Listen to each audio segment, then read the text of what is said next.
lagi dengan Natasha di episode Live in Korea.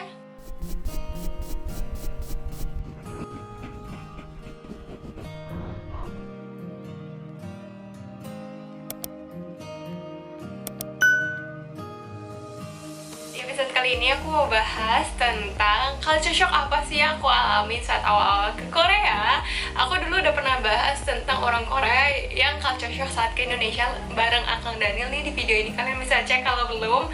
Hari ini aku mau bahas dari sisi aku sendiri, gimana sih saat pertama kali datang ke Busan untuk kuliah, apakah ada culture shock yang gimana banget gitu kan. Sebenarnya sih sebelum aku ke Korea untuk kuliah itu aku udah pernah jalan-jalan ke Korea, ke Seoul dan Jeju, makanya dibilang culture shock sampai gimana banget juga enggak. Tapi tentunya namanya pindah ke negara baru, ke kota baru gitu ya, pasti ada beberapa yang bikin kayak loh gitu kan. Nah yang pertama itu adalah ajuma-ajuma di Busan.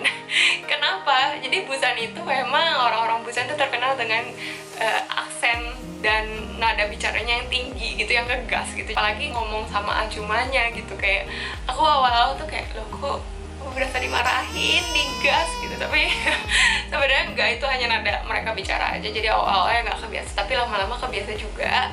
Ini juga soal ajuma-ajuma nggak cuma di Busan aja, tapi di Seoul juga. Dan sampai sesaat sebelum pulang ke Indonesia tuh aku masih nggak kebiasa dan aku masih kesel sih kayak ini kejadian. Yaitu ajuma-ajuma di Korea tuh kalau mau negur orang, kan biasa kalau orang kan nepuk begini ya, begini. Tapi mereka tuh enggak, mereka tuh pakai jari telunjuk dan ditusuk-tusuk gitu loh, kayak gini, pop gitu. Dan kesal banget kalau dari belakang tiba-tiba dicolok-colok gitu loh, kayak apalagi kalau naik subway atau naik bus lagi hujan, kan mereka bawa payung ya, mereka tuh megang payung begini kan, megang payung. Dan kalau minta orang geser depannya itu kadang nggak pakai ngomong, nggak pakai tangan, pakai payung. Bayangin payungnya basah tuh suka digini-giniin gitu loh, tuh kayak gila. Itu sampai aku sebelum pulang aja aku tuh masih kesal tiap kali itu kejadian gitu. Aku nggak akan pernah terbiasa dengan hal itu kayaknya. Dan yang kedua mungkin adalah yang namanya Suimunhwa.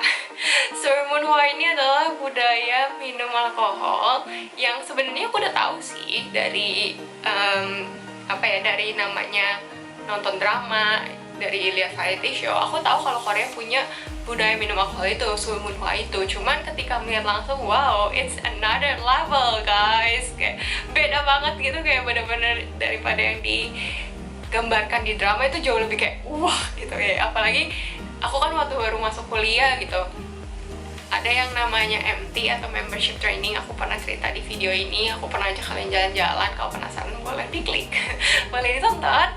Nah pas MT itu membership training by the way guys. Jadi saat MT ini biasanya anak-anak tahun pertama, semester pertama itu dikumpulin untuk kayak bonding time. Kalau kalian nonton drama-drama yang kayak drama-drama kampus gitu, biasanya ada MT. Jadi mereka nginap kayak 1 atau 2 malam dan ngobrol, makan, tentu saja alkohol. Dan yang aku saat itu bikin wow adalah mereka benar-benar minumnya sampai gila banget. Yang ada yang sampai tepar, nggak bisa bangun, muntah tapi nggak bisa bangun. Jadi kayak udah muntah karena rambut kemana-mana, kena kasur, dicuciin sama seniornya, dikeramasin sama seniornya, sampai bener-bener kayak tepar gak ngapa-ngapain gitu. Aku lihatnya kayak gila, sampai segini ya gitu.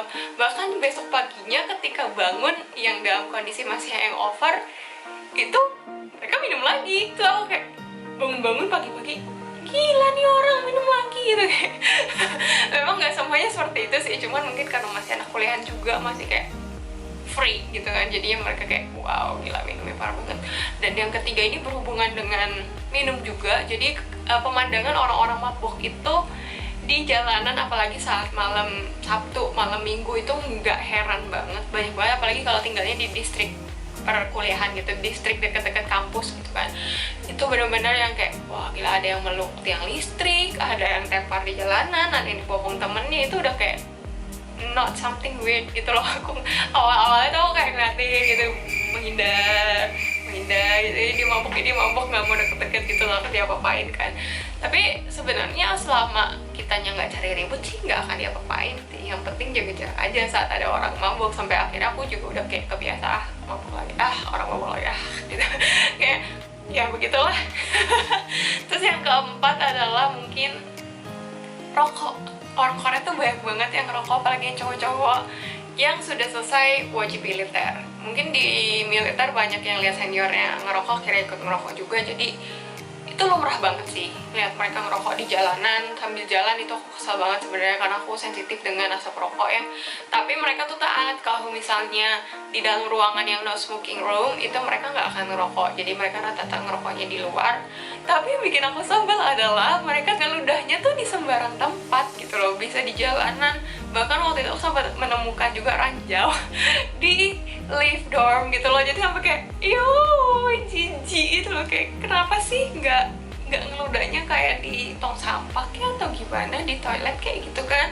Kenapa harus di jalanan main sembarang buang cuy gitu, kayak itu sampai sekarang sih, itu sampai terakhir aku di Korea tuh aku sampai kayak itu lagi ada ranjau lagi gitu, kayak kenapa gitu, kenapa? Itu aku tidak mengerti sih. Terus kemudian berikutnya yang kelima ya, berarti yang kelima ini adalah saat pertama kali aku ke water park, ya kayak waterboom gitu di Korea. Kalau misalnya untuk di sauna itu aku udah tahu ya, kalau misalnya di pemandiannya pasti bugil rame-rame. Cuman aku yang gak nyangka adalah di water park juga ternyata ada pegian gitu ya, kayak orang-orang kayak ya memang sih cewek-cewek cowok-cowok gitu. Cuman kayak pas pertama kali masuk ke pemandian terus aku kayak wow, mereka sangat tidak punya urat malu ya, jalan aja begitu. Terus kayak oke gitu, sempet kayak awal-awal tuh sampai kayak kaget gitu, kayak loh kayak mereka kok nggak ada malu-malu sama sekali gitu kan. Justru kayak aku yang pakai yang nutupin pakai anduk malah diliatin gitu. Jadi kayak oke gitu, kayak itu sempet jadi culture shock juga sih di situ lebih tepatnya. Terus yang berikutnya yang keenam mungkin ya, kita semua tahu kalau misalnya orang Korea itu apatis, apalagi anak-anak mudanya gitu kan, apalagi anak-anak mudanya yang tidak kenal gitu, mereka itu apatis. Cuman ketika satu hal yang bikin aku mungkin kaget adalah ketika sudah dekat banget itu mereka jadi jauh lebih care-nya tuh bahkan lebih dari orang Indonesia kadang, yang bener-bener sampai kayak oh ya gitu. Jadi kayak bener-bener mereka kalau udah kenal itu ada yang namanya chongdero, jadinya kayak mereka care banget, mereka perhatian banget gitu. Tapi dengan catatan harus udah kenal dulu. Terus berikutnya udah keberapa nih? Aku udah lost count gitu. Yang next adalah kita semua tahu Korea itu negaranya sangat-sangat aman. Tapi yang membuat aku saat itu kaget di awal-awal aku kuliah di Korea adalah ternyata seaman itu loh gitu. Dalam hal jarang ada copet, jarang ada pencurian gitu. Kenapa? Jadi waktu itu aku pergi sama kayak buddy program. Jadi kampus aku ada yang namanya buddy program, di matchingin gitu sama orang Korea untuk ya supaya bisa lebih menyesuaikan diri lah di Korea gitu kan. Jadinya aku sama buddy aku lagi pergi ke coffee shop, dan buddy aku naruh aja HP ya gitu di meja. Terus dia ngajakin aku kayak yuk kita pesen gitu. Jadi kayak buat ngetek tempat itu pakai HP, bukan pakai kayak barang apa yang tidak berharga gitu ya, literally pakai HP. Bahkan ada orang yang ninggalin tasnya gitu aja gitu dan nggak hilang memang. Dan aku saat itu yakin nih ditinggal, iya nggak apa-apa gitu. Kayak kalau kayak nanya lagi, yakin nggak apa-apa ini ditinggal nggak hilang gitu kan, iya nggak apa-apa gitu. Dan aku juga pernah ngalamin, jadi waktu itu aku pegang dompet lagi ke toko terus jatuh kayaknya, apa ketinggalan gitu di kasir. Dan di dalam dompet itu aku ada uang cash, ada kartu debit, juga ada registration card, identity card aku di Korea gitu. Dan aku panik banget karena saat itu mau pulang ke Indonesia kan, mau liburan, terus dompet hilang gitu ya. Pokoknya kayak wah gitu. Terus ternyata pas aku balik ke Korea tuh aku dapat surat dari kantor polisi kalau misalnya dompet aku tuh ada di mereka. Jadi ternyata dompetnya itu diserahin sama staf tokonya ke polisi, dan polisi nggak bisa nge-reach aku kan karena aku lagi di Indonesia saat itu. Jadinya akhirnya dikirim surat ke alamat apartemen. Dan pas aku lihat, oh ya, terus akhirnya ya udah aku ke polisi gitu kan ya, ke polisi ngurus-ngurus. Ternyata duitnya yang uang cash itu bener-bener ada dibalikin sepenuhnya, nggak ada yang kurang sekalipun. Tapi karena waktu itu lebih dari 2 bulan kan karena aku di Indonesia, jadi uangnya itu udah di keep dulu, didepositin dulu sama polisi supaya aman. Jadi akhirnya uangnya itu ditransfer balik ke rekening aku gitu, bukan dalam bentuk cash, tapi balik balik sepenuhnya gitu. Aku kayak wow, kayak bener-bener kayak lega gitu, kayak ya lega gitu uangnya balik, karena uangnya nggak sedikit juga gitu waktu itu.